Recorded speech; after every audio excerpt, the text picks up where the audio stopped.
Big news coming out of China, coming out of the BRICS. The global geopolitical dynamics of the Asian BRICS nations have been in a state of flux lately. The recent restoration of diplomatic relations between Saudi Arabia and Iran, brokered by China, marks a significant shift in regional politics. This was a big thing, and I'm going to bring you the information you need to know. Meanwhile, the BRICS nations are debating expansion as Iran and Saudi Arabia seek entry, and these countries are coalescing against the dollar. They're moving away from the dollar, which could have implications for the global financial system, being that the US dollar is the global reserve currency. On the other hand, Russia, amid its conflict with Ukraine, relying on tech imports from China, experiencing a return of oil production to near pre-war levels, despite all of the sanctions. While oil prices are becoming more expensive as the pool of Asian buyers expands. So Russia has also been successfully dodging the sanctions to secure semiconductors for military technology. The deep defense sector ties between China and Russia remain intact, despite the war in Ukraine and the West tightening the sanctions compliance as Russia's economy avoids a worst-case scenario. So these things are all happening. This is becoming an issue, of course, globally, geopolitically. We're seeing the expansion of war. They're tightening up on both sides. But as we look at what's happening with the BRIC nations, we see the tightening in terms of their relationship between each other. And I'll show you some of those dynamics today. I do believe that this is something that is going to be extremely important in the coming weeks and months. Let me break this down for you, beginning with BRICS debates expansion as Iran and Saudi Arabia seek entry. In fact, more than a dozen countries expressed their interest in membership. BRICS seen as a counterweight to the Western-dominated institutions, such as, of course, the IMF. The IMF is basically the US for the most part. And you could look through here, many different countries had suggested that they want to take part in it. And most importantly, I do believe Saudi Arabia on that list. The case for expansion is very weak in my view, unless they really have a better collective purpose. And that's the thing, like not all these countries are necessarily going to be allowed in, and not all of them have the same interests in mind. And that's why this topic is really about the Asian BRICS, because when you have one country, that's gonna pull it towards the Asia. For instance, you have China and their influence, and then you might have, let's say, Russia or Iran. This is setting up sort of Asian BRICS. But what about Brazil? All of these Asian countries being added in, what does that do for Brazil? Well, that's why Argentina wants to join, and other Latin American countries want to be in on this because they want to share in what's happening here. They want to do away with the US dollar. Not going to happen overnight, as I always say, but important to say the least. Look, I want to show you this. BRICS nations coalescing against the dollar. Major banks predict more Fed hikes.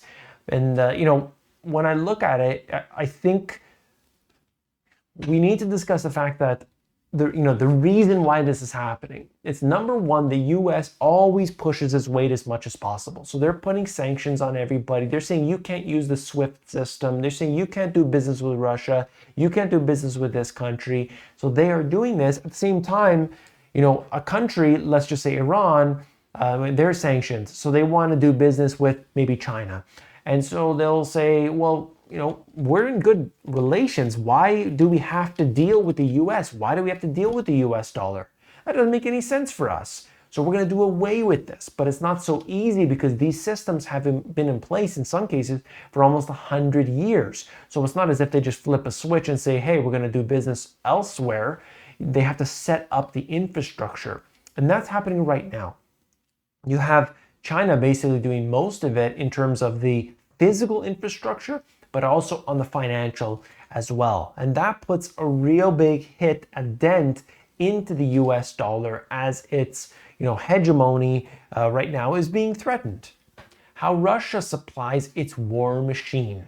Following the trail of chips and other tech gear from China, Turkey, Hong Kong, and elsewhere to Ukraine's battlefields. This is important because it just shows us that despite all of the sanctions, it's not going to work. They move stuff through countries like United Arab Emirates and so on.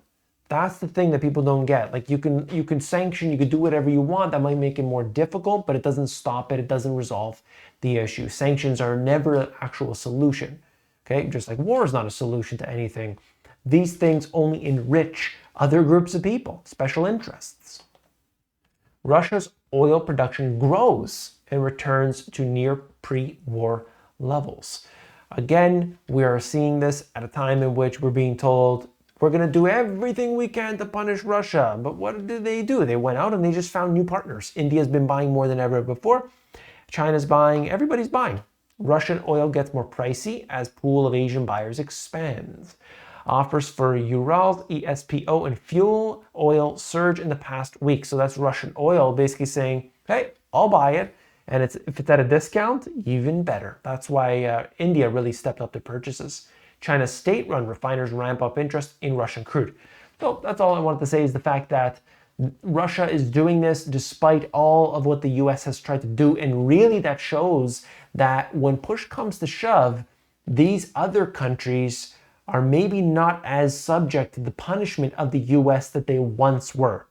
Maybe, let's say 20, 30 years ago, this would not have been the case. Today, it is a very different story. What does this mean to you? What is the takeaway here?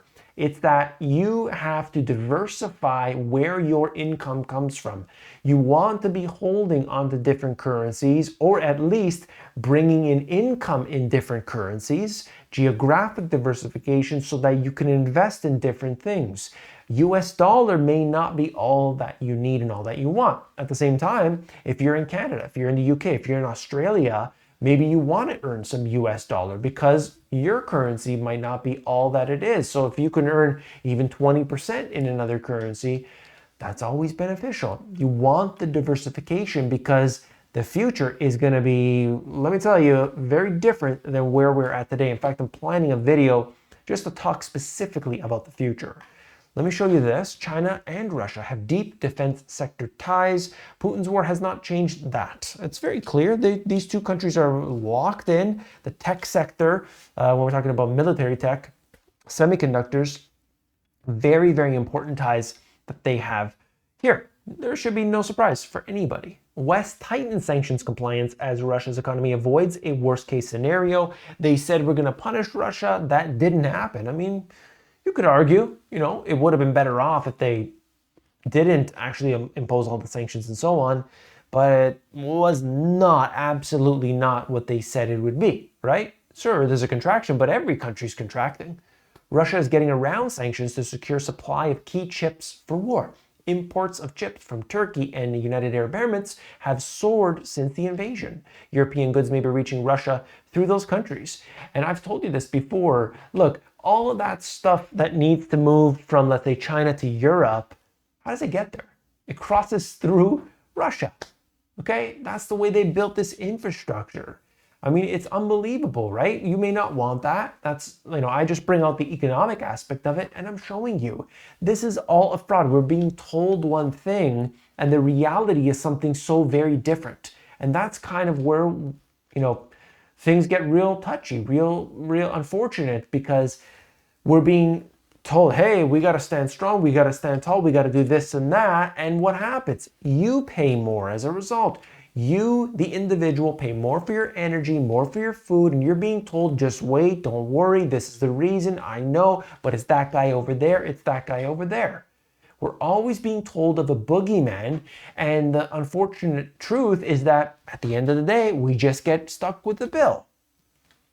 Look here, as Saudi Arabia and Iran restore relations in a deal brokered by China. So in many cases, what we're seeing between these two countries had been war here, war there, war in Yemen.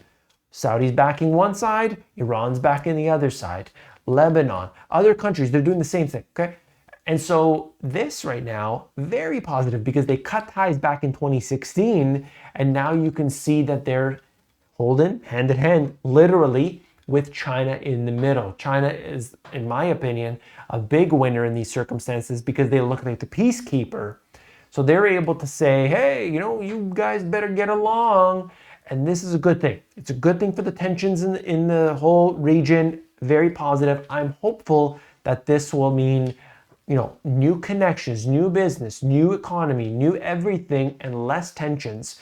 Right now, Iran's currency plummeted, absolutely plummeted. Just in a few years, it's devalued, on the US dollar, 1 to, let's say, 3,000. Just a few years ago, it was $1 to 3,000 of their currency, and now it peaked out at 1 to 60,000. What do you think happens? They're in a hyperinflation. So this is good news, not just for the people of Iran, but for the whole region. Good stuff. I want to see more of that.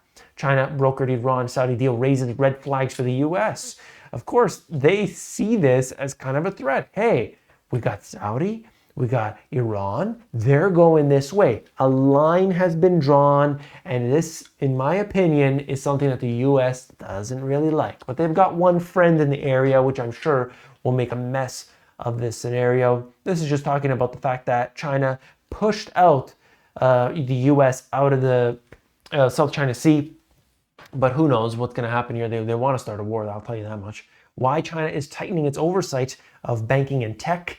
A series of regulatory changes approved this week reflect the increasingly centralized control of the emperor, newly confirmed for a third term as China's emperor. Yeah, you heard me right. Anyway, what I see here is some very serious controls, tightening down the tech sector. I told you that you got to watch two things. They got to open up, the lockdown's got to be lifted, and the tech sector, that the restrictions need to be lifted. I think we're only getting one of those. And that means it's going to look a little bit iffy for the stocks. If you're invested in those Chinese stocks, be very careful about that right now today, because I think there's a lot of concern around that as we see the clampdown. I think China is going to go to a more tighter policy overall stance here for the third term. That's my opinion, and they're doing so. I think it looks like they're kind of a wartime preparation. This is an opinion based on the data that I have seen. You let me know. Do you think that China is preparing for war, and do they have good reason to do so? Are they going to be offensive in it? We'll see. I don't think so personally, but we'll see. As this unfolds, I'm going to bring you all the details you need to know. I hope this was some video that you found informative. The BRICS nations, very powerful, and their expansion will be something to watch. If you agree with me, hit that thumbs up. If you disagree with me, hit that thumbs down. I'll see you tomorrow. Take care.